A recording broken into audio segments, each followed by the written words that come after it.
Hey, what's going on, everyone? Welcome to another episode of the Great Black Speakers Podcast, where we connect through conversation.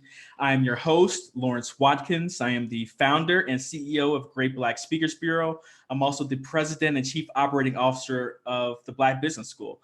So today we have a very special guest, my good friend down here in Medellin, Colombia, Mr. Ace Chapman, and we're talking all about how to flip businesses like houses. And Ace is a fund manager or the fund manager at Partners Equity Fund and business acquisition specialist at acechapman.com. So, Ace, man, how are you doing today? Man, I am great. It's good to be here with you. We had an amazing conversation last night hanging out with Boyce a bit. So excited to jump into a little bit what we were talking about last night and some other topics as well. Yeah, I'm looking forward to it as well, man. We had a wonderful time just kicking it last night. So for those of you guys who did not see the Facebook post or the YouTube post that Boyce posted, I think it was yet last night. We had an awesome time. A lot of brothers, from the United States who are now living down here in Medellin. We all got together, ate dinner, broke bread, spent time at Boyce's penthouse apartment Yeah. that's really nice. It's a hotel that's near here. And we just talked it up, man. And we talked about everything from relationships to business to politics. And it was a great time. And we're going to try to do more of that type of stuff, just bringing together good brothers and good sisters too, at different times, just connect and just form those relationships and form those bonds. And these bonds are what's actually very important to what Ace is talking about as well in terms of what we're going to get into. But before we even do any of that, Ace, man, can you tell the audience a little bit about what you do and how you've gotten to this point in your career? Yeah, absolutely. So, one of the things when I tell people that I buy and sell businesses, the first reaction is, what are you talking about? Like, you buy businesses that are already existing and it's profitable. And the cool thing is, I remember 20 years ago when I bought my very first business, when I mentioned it, nobody really was talking about buying and selling businesses at that point. It's becoming more of a subject now. But when I think back to that very first deal, it was life-changing for me. I was going to school, it was excited to have a scholarship to Colgate University, one of the top 20 universities in the country, was president of my class, like really engaged, but I always had that entrepreneurial bug. I was that kid in elementary school who was like bringing candy, trying to sell it to everybody in class and all of that. But while I was in school, this whole internet thing was blowing up. This is like 98, 97. And I joined this website called Cool Wall Street in 97. And it was a stock market simulator. And so fast forward 2 years, I'm a sophomore in college. And this site is always crashing. The customer service is terrible. I'm coming up on my summer of my sophomore year. I reach out to them basically to become an intern. And his response changed my life. He basically responded and said, hey, I want to sell this business. That's why things aren't as good as they had been. I've moved on to another venture. And I was a broke college kid, so it wasn't like that was the end all be all, but I was really curious. Like, I just wanted to know how much money they were making. I was just curious to get behind the scenes. And he told me, hey, if you know anybody who wants to buy it, let me know. And I'm like, oh, maybe I'll find somebody who wants to buy it. Tell me what you want for it. What's the income? You sent me all the information. And I really didn't know anything about valuating a business, but I knew I was making $60,000 a year. Is what he showed me. He only wanted $70,000 for it. And I'm like, man, my only comparable at that point was college. And my college, if I didn't have a scholarship, there were other kids that were paying 40 grand a year. That's 160,000 over the course of those 4 years. And I had friends that were graduating after that investment and making 30, 40,000. So I'm like, okay, 160,000 for 40,000 or 70,000 for 60. That was really my justification for like being interested in the deal. But even then, it didn't matter because I only had $3,000. So I, saved up $3,000 from the summer before, and it's like, this seems like a really great deal, but I know I'm $67,000 short, which for a college kid, so I might as well be $1 million. But it kept bugging me. So a couple weeks passed, and I can't get it off of my mind. I'm thinking, man, how could I make this happen? I go back to them, and they were willing to finance half of it. So that got me 35. And then I talked to a buddy of mine who came from money, and he had 15 grand. He liked the business, and I told him he could be involved and build his resume. And so it's funny, this is one of the cool things in this is you got to understand where people's motivations are. And, for the seller, for instance, he was willing to sell or finance that because he knew, hey, this young kid was willing to come work here for free. He obviously has a passion for this business. And if I don't do something quick, the business is going to die. So I was able to leverage that. With my buddy, he came from money and needed something a little bit different on his resume. And so he was most excited about, hey, let's buy this. I'm going to add that to my resume as something I've done, because for him and his background, like doing another internship isn't going to set him apart from everybody else. And so, he's already paying $160,000. He was one of the kids that was paying full tuition. So he's paying $160,000. What's another 15 to add some real juice to his resume? So that was his motivation, but I was still, quite a bit short, about 17,000 short. And what I did is something that I do not recommend anybody do that's watching this. And I ended up taking out some credit cards. If you're going to college, they have all of these tables that try to get you to sign up for these credit card deals. So looking back now, I would not recommend that. But, that deal did end up working out. And that was kind of my introduction to just a shift, because everything before then was, if I want to make income, I've got to go to college, get some credentials, and get a good job. Or I've got to take the risk, start a business, and spend the next year trying to build it from scratch while it's not making money, and pour more money into it, do everything, building the business model out, figure out the services, market, match, all of those things. And so here was this third alternative that I was like, man, nobody's ever told me that the same way you can go out and buy a car, you can go out and buy a house, you can go out and buy income. And that shifted my life and has changed these last 20 years that I've spent buying and selling businesses. Yeah, no, that's awesome, man. And how did that business turn out after you purchased it? So this is a story that I love to tell. It went from my greatest risk at that point when I first started the business or first bought it. A lot of people ask me like, man, weren't you afraid that this thing was going to fail? And it's funny because I was so focused on the fact that if those credit card statements went to my parents' house instead of to my dorm address, that my parents would fly to New York and come to Colgate and kill me.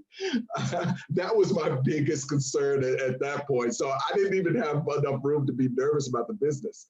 So the business was great. We end up going in, growing the business over the course of a couple of about 3 years, made an amazing return. But then 2001 hit, and people who are familiar with what happened back in 2001 was the dot-com bust. And our customers were victims of the bust. And so we weren't getting that income from them. It's basically ad revenue that we were making. And so I was devastated. And, I'm like, because I left school, I'm focused on this. It got too big for me to run from college. I gave up my degree, gave up this $160,000 scholarship. I'm like, man, this is the end. Like, I don't have a degree. The business is gone. And it took my mentor to kind of pull me back and say, dude, look at this deal. And like, what was your income? What was your investment in? What was your income from it?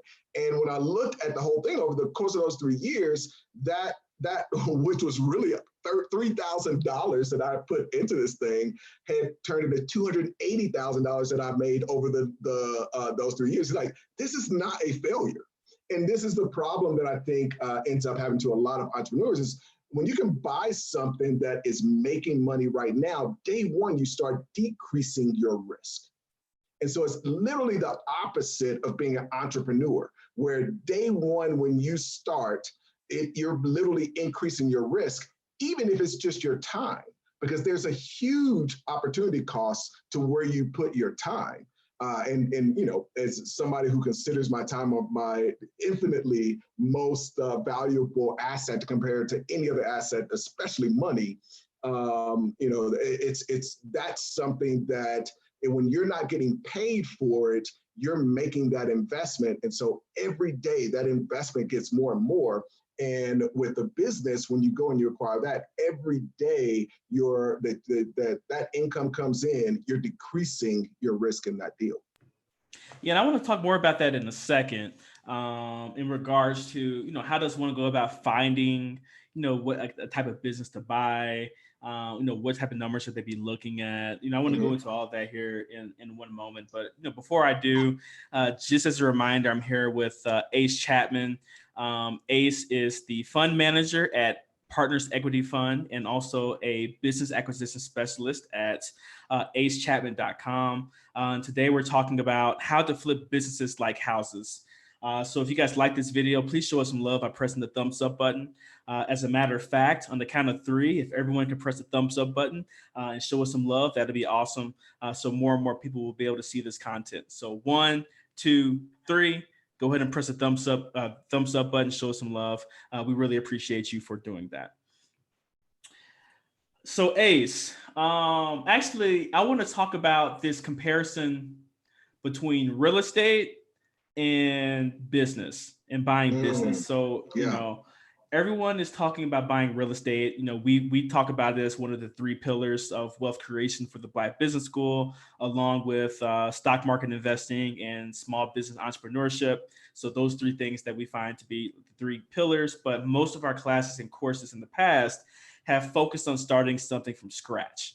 Mm-hmm. And when I talk to real estate people, though, the reason they get into real estate is because, like, I have an income generating asset right away. Like, that's what they always tell us and tell me. And then when I mention to them, like, well, I guess you could also do the same thing with buying a business too. They kind of look at me with a little bit of shock and awe. It's like, really? Yeah. And like maybe a little bit of confusion. So can you talk about, like, I guess, compare and contrast real estate investing versus buying assets like businesses? Well, it took me a long time to realize this, it's kind of one of the most basic aspects of economics that sometimes we don't. It's never talked about, so we don't realize it. But when you go into a social event and you're asking people, "Hey, are you investing in the stock market?" Or a great majority of people are going to say yes. When you ask them, are you investing in real estate? You're going to have a smaller percentage. But when you ask them, have you invested in buying a business? Literally, there will just be 0% unless you happen to be at a conference about buying businesses. So what that means and what that leads to is there is a huge market that nobody's talking about. There's about to be $1 trillion transfer in wealth in small businesses as baby boomers are starting to have to exit their business, not even because they want to. It's just they have to exit those businesses. And there are very, very few people that are buying those businesses. And it's just the case with anything. The reason that the best real estate investments that you can make are when you find an area before anybody else is interested, and you can buy land there, and then all of the development and everything comes in your direction and increases the prices. Well, it's the same thing with businesses. There's nobody that really does these deals. And I've seen just over the last 20 years, especially when it comes to even internet businesses, that first business I bought was basically what we call a 1 multiple. Basically, in 1 year, I'm going to get all of my money back. And I've seen that increase to 2 and sometimes 3 multiple. But the reason is because there are very few buyers and there's starting to be a little bit more attention there. But the really amazing thing to me was I bought a business that invests in real estate. So I bought what's called a Homevestors franchise. And some of you will live in areas where you'll see the billboards that says, "We buy ugly houses." Well, after buying a mortgage company, I was looking to buy. One of my strategies when I'm buying businesses is, where can I find another business that's complementary? And so, after I bought the mortgage company, let me see if I can invest in a title company. And then, what's even better, like, what if we're generating the mortgages by going out and doing these deals and that kind of thing. So I bought a HomeVestor franchise that was, at that when we bought it, buying about 50 houses a year. We took it to buying about 80 houses a year. And I was very excited. Mind you, this is 20 years ago. Robert Kiyosaki is the hottest thing out there. I had already bought a business that was a one multiple, getting all my money back in 1 year, bought a mortgage company that was basically the same. And so here I was, like, just because of all the hype, I was really excited to build my portfolio of real estate and rental properties. So ended up building up a portfolio of 36 units. And it was just frustrating for me. Here I was buying businesses. Within 2 years, I'm getting 100% of my money back, everything. And then that's with debt. I'm getting 100% of the debt and the money. If you look at just the amount of the down payment I would put on the business, in 2 years, you're talking, 3 times return, 300% return. It ended up being a situation where I'm looking at my real estate and I'm like, man, I'm like, how much equity have I built in this? And it's been 3 years and I'm managing it and I'm dealing with the renters and all of that. So it was really just came down to a comparison thing. Now, the truth is, it's going to take more work when you are buying a business. But when you look at, okay, if I buy a business for $300,000, I buy that at a 2 multiple and it's going to pay for itself in 2 years. I'm really into kind of the velocity of income and being able to then take that income once that's paid off and put that towards another business and create kind of a snowball effect, which is what people do in real estate, but it just takes a little bit longer. And so those were the 2 big factors. Number one was realizing, like, okay, in this space, when I go to buy business, 9 times out of 10, there's just no other real competition. There's it's funny. Whenever I meet with a seller and I'm their first meeting, I tell them, listen, go meet with some other people first. I don't want to be the first person that makes you an offer. I want you to feel like I'm trying to take advantage. I want you to go and see what it's like. And then they go out there, and unlike real estate, the average person just has no frame of reference for buying a business. And this is why, if you learn this stuff, it puts you way ahead of the competition, because when it comes to real estate, even the average person who's never owned their own home gets the simple logistics of how it works. They know what a mortgage is. I got to go to the bank, I fill out application, get an idea of how a mortgage works.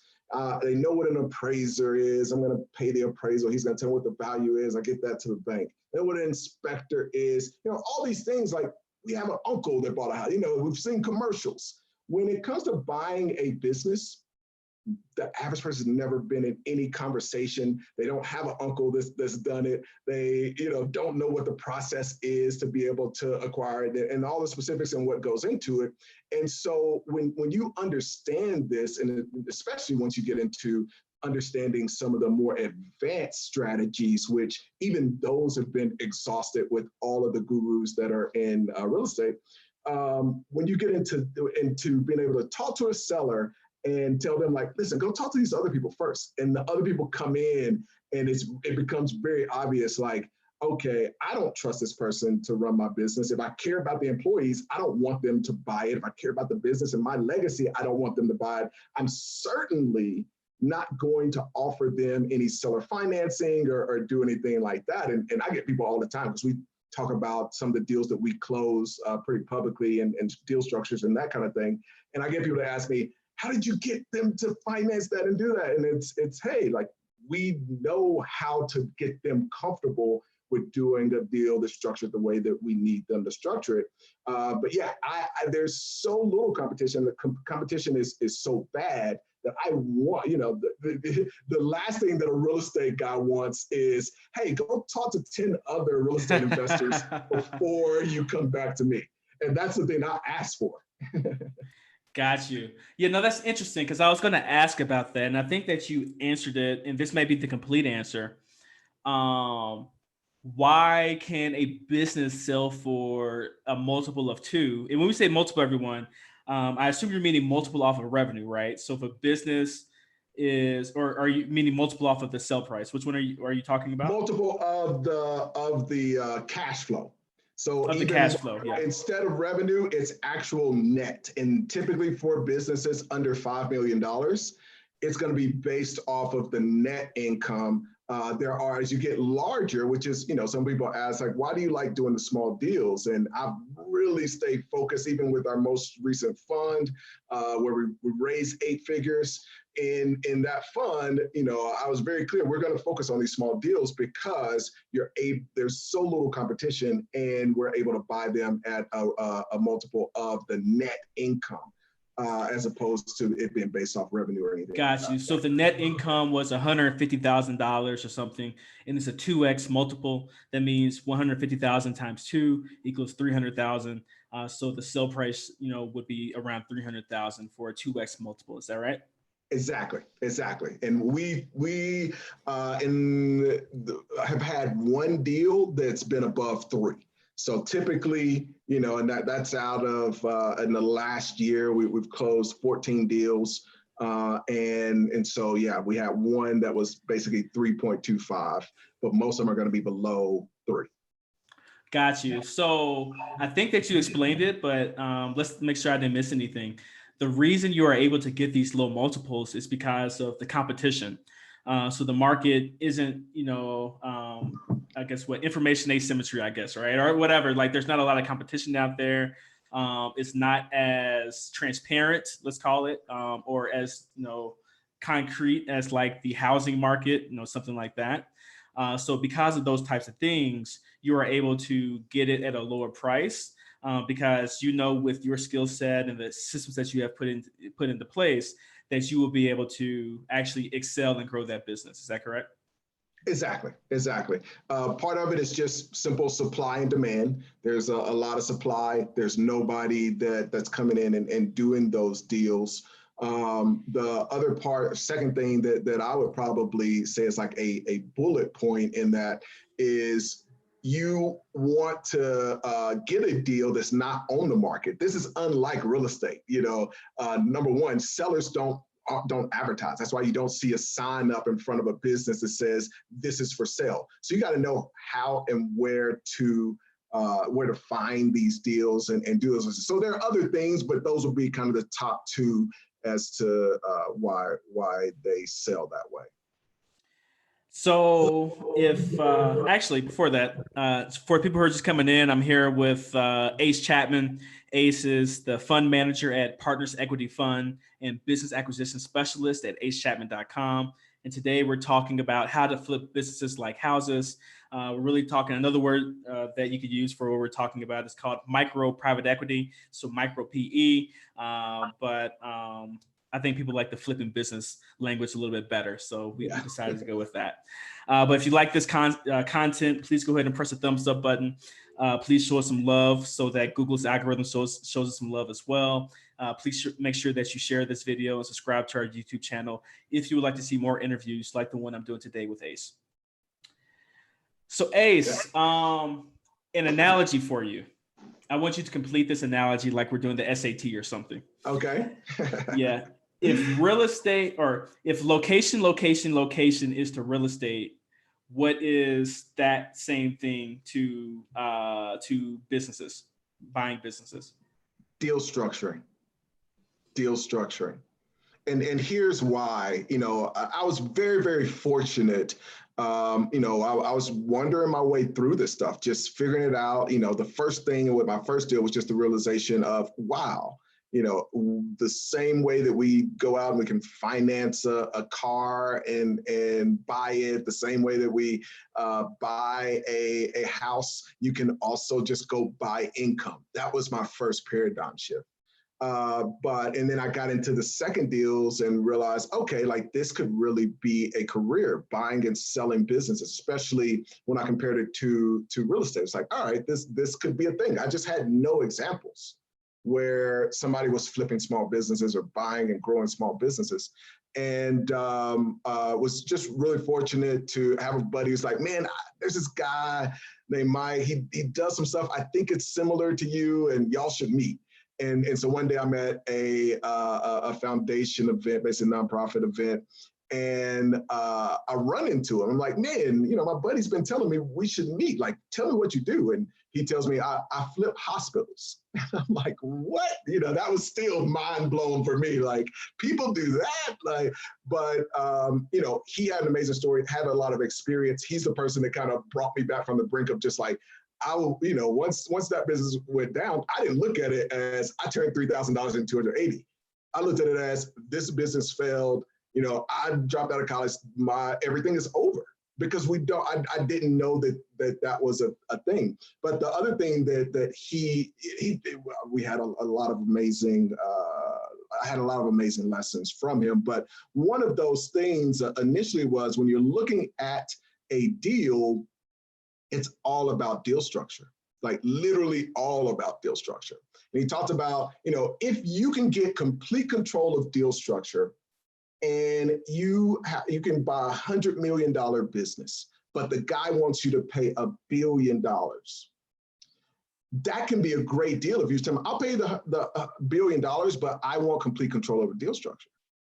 Because you can pay them $1,000 a month for the next 10,000 years, and that still could become an amazing deal. So in this stuff, it's really cool because you are in control, and that's something, when I do a thing in our training where I give people 101 different forms of financing that we walk through, just to start expanding people's mind. And then when you think about the combination of, okay, you could have some accounts receivable financing with some seller financing, with some leases on equipment, it's just endless things that you can put together to have a deal structure that makes that deal work. And that's the difference between a really amazing deal, my first deal, turning that being able to leverage $3,000 and buy a profitable business. The thing that makes this cool is that in other spaces like real estate, there are just kind of conventional structures that people expect.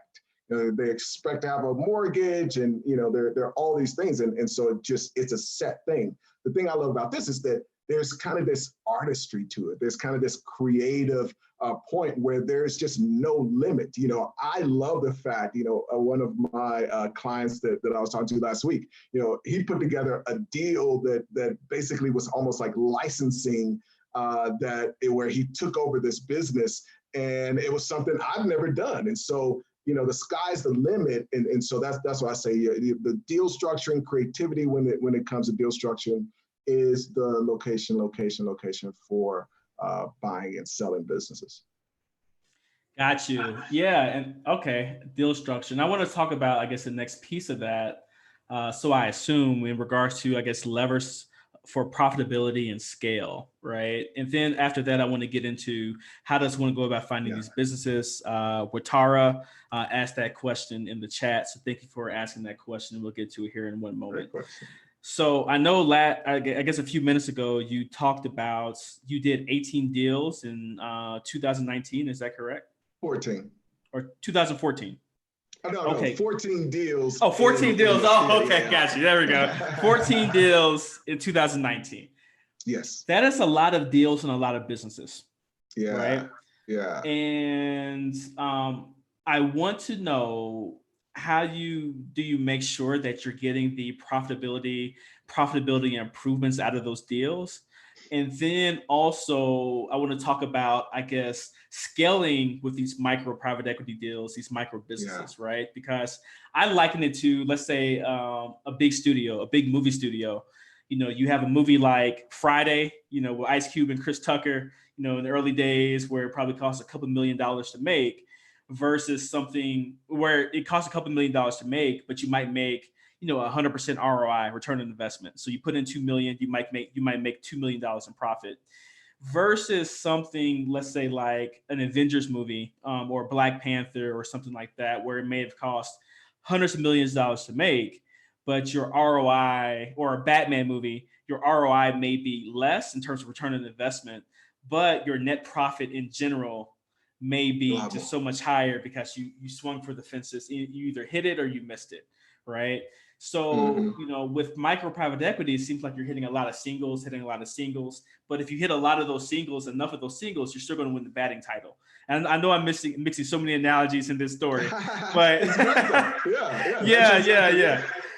So I want to know how do you go about managing that? What are your levers for profitability, and what are your levers for profitability, and what levers do you use to scale? So the reason that single analogy is so great is that's the analogy that Warren Buffett uses. And, it's like his goal has been to just hit singles. His very first deal went out of business. The company that Berkshire Hathaway, the namesake of the business and what it is today, didn't last long. It went out of business very quickly, but based on his deal structuring, it still worked. But the other thing that he has been focused on, and the same thing that we do, is reinvesting cash flow. And this ties into both profitability for a deal maker's business or somebody who buys businesses. In order for you to be profitable, one of the keys is reinvesting the cash flow of that first business. So if you take a business that, every business, and this is something that got a lot of views on the channels. I released a video and basically said, all my businesses are going out of business. And so, of course, that piques curiosity, but it is a fact. Every business is going out of business. The biggest buggy and whip company back in the 1800s no longer exists. And that was an unfathomable thing. So, the big companies that we see today eventually will be gone. We don't know when, but they're in the process of going out of business. And so from a risk management standpoint, as well as just a profitability standpoint, one of the things that I encourage people to do is to take 50% of the profit. Like, you only buy the business if you're able to take 50% of the profit and put that to the side.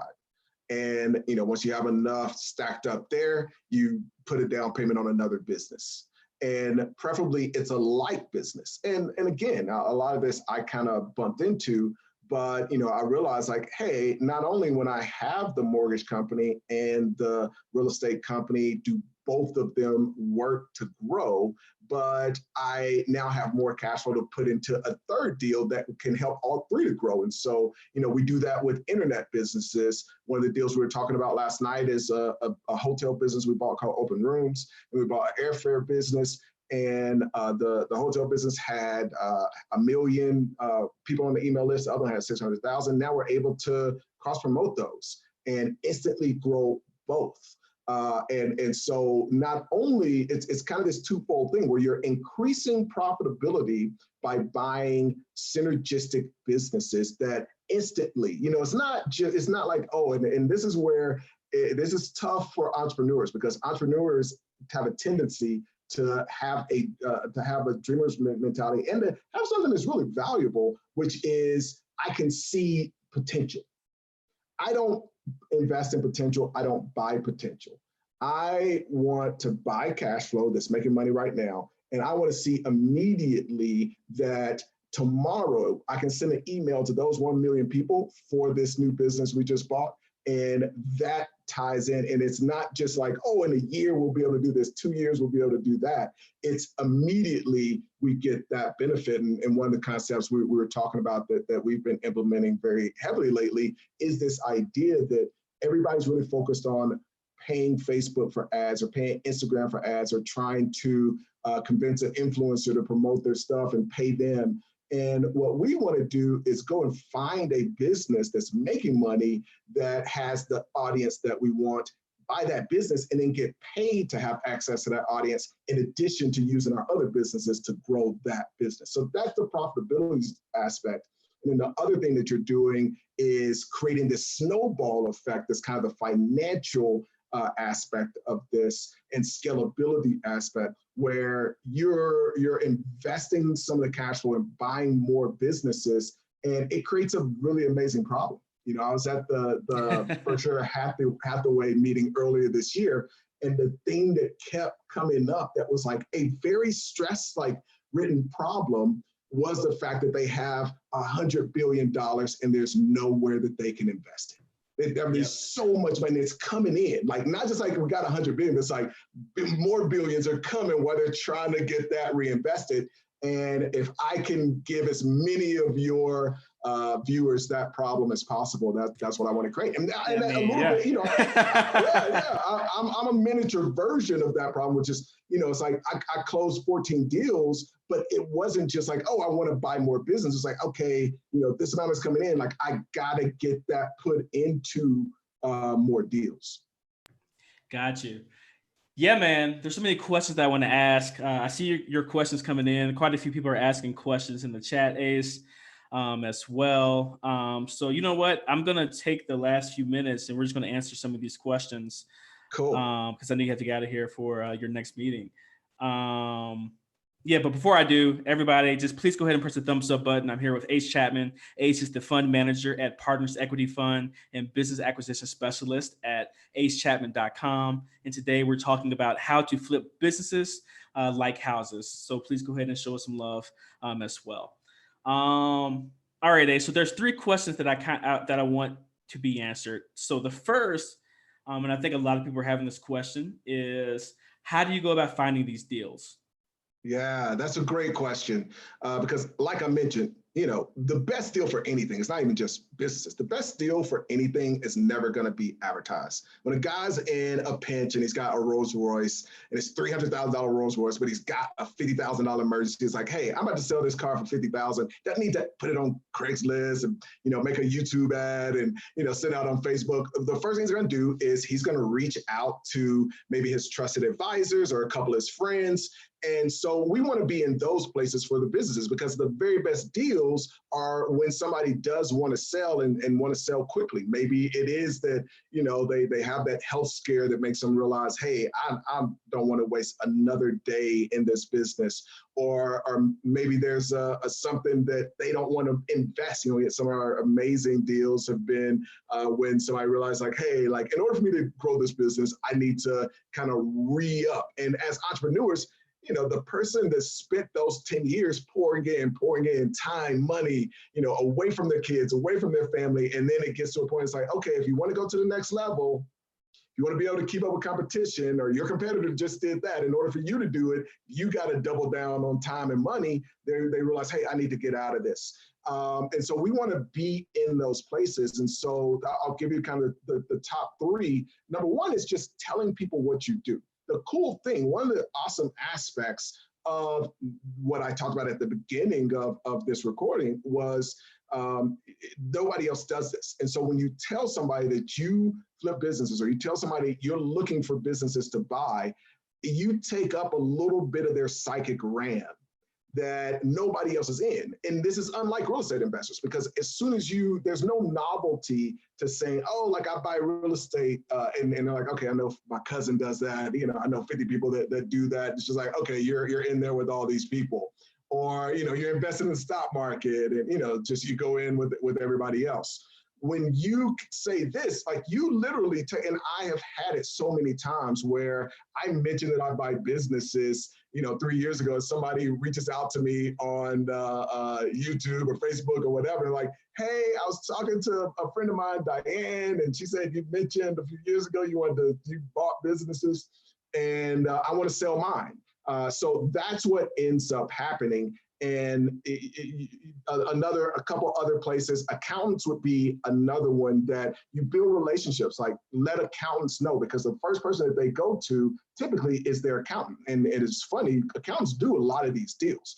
I've had 2 of my businesses that my accountant sold for me. It's like, hey, I got somebody there in this tax situation. The accountant also knows a lot too. It's kind of scary. But he's like, hey, they're in this tax situation. We can do this structure. It's going to be great for you. It's going to be great for them, blah, blah, blah. But you want to let accountants in your area know, listen, I'm looking for a business to buy. If you have a client that may be getting close to retirement, I'd love to start talking to them earlier on rather than later on. And so we can make sure that it's a beneficial deal for both parties. That's the other thing. When I'm talking about deal structure, it's not just deal structure for you to try to take everything. You know, I had a client that realized he just randomly on his Facebook, he had a friend, we had a friend in common. So he reached out to him randomly, a buddy of my, just a guy that I knew in Chattanooga. It's like, hey, do you know this Ace Chapman guy? I'm about to start working with him. Can you tell me anything about it? I was like, oh yeah, he bought a business from me. And it was a teeth whitening business I bought in Chattanooga years and years ago, just total happenstance. He was like, okay, this guy is legit, but he gave me good reviews. And that's somebody that I bought business from. And it's important that you create those win-win situations so that they're telling other people about you if those people want to sell a business or do deals. And then I'll give one third one I'll give actually two as the third one. So attorneys are also really good. They're in the middle of divorces. Divorce attorney, I've gotten amazing deals from divorces, man.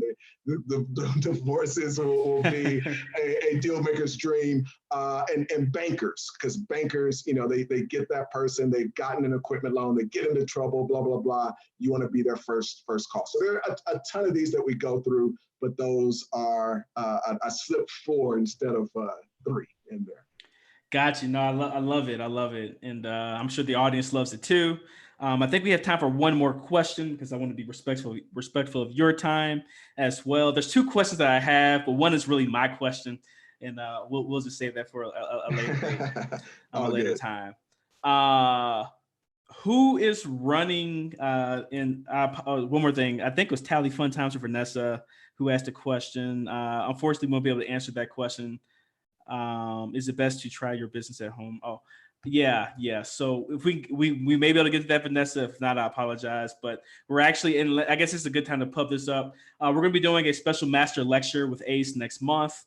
So that's something that we have planned. So if you guys want to learn more about building businesses and how to flip businesses or even buy and hold businesses too, we'll be doing something next month about that. So you'll be if you're on our email list, you'll receive the email. We'll be talking about it on our YouTube channel starting in the next couple of weeks or so as well. So please make sure that you register for that. It's going to be awesome.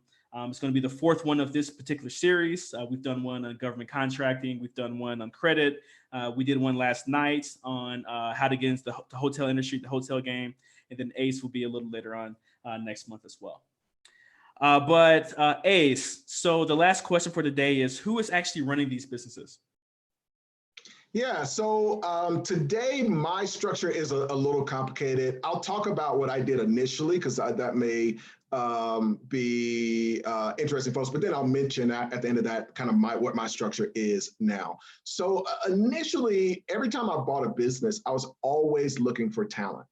And I wanted to carry that talent into other businesses. And I've literally built little mini empires around employees. I'll give you a couple of quick examples. So after the Cool Wall Street deal, I had a couple employees that I wanted to take over into the mortgage company. And, basically Brad and Marie. So they started helping me run the mortgage company. And we were doing that together. When I bought Homevestors, Marie was really, really talented. And so I brought her over to run Homevestors. And in each of those structures, what I did in order for me to free myself was say, hey, I'm going to allow you to put a little bit of your money into buying equity in this business. I want them to feel it's not just free equity. And that's one of the mistakes that people make is not tying it to their earnings. It's like, hey, some of your money's going to go out and I will match it, or I will even, double match it, give you 200% to your 100. But I want you to feel that this is real. This is not just imaginary equity. That was what my structure looked like at the beginning. And it really continued. In Homevestors, I had one girl, there's some other recommendations once we get into the actual course we'll talk about as far as just how to hire. Most people don't hire the right way. And suffice to say, essentially it comes to tryouts instead of interviews. But had an amazing girl, Hillary, who went on to the other business. And what happened is that I was able to build, again, these little mini empires. So Marie's running Homevestors. I go out, I buy 2 other units of that exact same business. Hillary is running the Plato's Closet that I bought. And so now I go out and I buy another one, and she basically it moves up as well. And it allows me to make sure I can keep her, because now I can pay her more. I did it in the tanning industry. Obviously, I can't be the face of the tanning businesses, but the very first business I bought was an amazing business. It was a case of that divorce thing I was talking about. And so I got this incredible deal on the business, but the greatest prize, like the little bit that I paid for that business, I would have paid just to hire this manager who was doing everything on her own, because during the divorce, like the people that owned it were just out of it.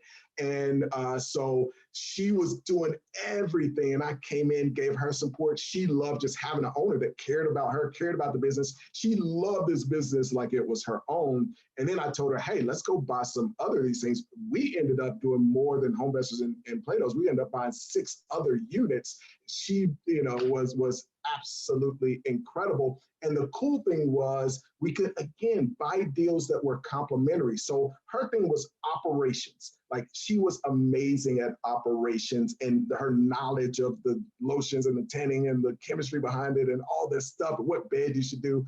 And so that was her expertise. She loved skin and studied cosmetics and all of that. The next one that I bought was one that was notorious for being terrible at operations, but the owner was so good at marketing that it just overcompensated. So internally it was a nightmare, but this guy was a master marketer and just was killing it. So now I can take both of those. She trained the employees over there. We're bringing the marketing strategies over here and grow both businesses. Love it, man. Yeah, no, that's awesome in terms of finding those ops people, or just finding people with those skill sets and getting them vested into what you're doing. I like what you said about what was phantom equity, or what word did you use for that? Imaginary phantom. Imaginary equity. That's what you use. Yeah. So, no, that's excellent, man. And I know that we're running short on time. Let's see. Martin Lewis says, Ace, I would love to partner with you in buying businesses. I am a mentee of Dan Penna. Let's connect, bro. I love Dan. Yeah. So let's, how can people contact you if they want to learn more about what you're doing? I do a lot of videos. Check out the videos. You can search Ace Chapman on YouTube. If you want to reach out, check out acechapman.com. You can fill out a form there, and we'll definitely reach back out to you. All right, cool. Any final thoughts, any final words that you want to share with the audience? No, I'm really excited to spread this knowledge. I think there are a lot of opportunities right now that exist, and a lot more coming. And so as many people as I can help position themselves for that, I think, especially in our community, man, nobody's doing this stuff. And there are some really cool opportunities that exist. So I'm looking forward to next month and getting the masterclass done. Yes, sir. So we'll have more details coming out about that soon. So please check your email and make sure that you stay closely aligned to that to see when that's coming out in February. Also, please head over to theblackbusinessschool.com. That is theblackbusinessschool.com, where we don't just teach you how to climb the corporate ladder. We teach you how to create your own as well. So we have classes on everything ranging from entrepreneurship, stock market investing, real estate investing, personal finance, and many, many other things. So please make sure that you head over there as well. All right, so I think that we're done. If I did not get to your question, I apologize. But before you get out of here, please go ahead and make sure you press the thumbs up button and show us some love. So my daughter's over there calling my name. I don't know if you guys can hear her, lightly in the background. So it's time for our afternoon family walk, which is something that you could do definitely if you own your own business and spend time in a warm country like Colombia. So, all right, everybody. Well, you guys have a great day. You guys take care, be blessed, and I'll talk to you soon. All right. Bye-bye.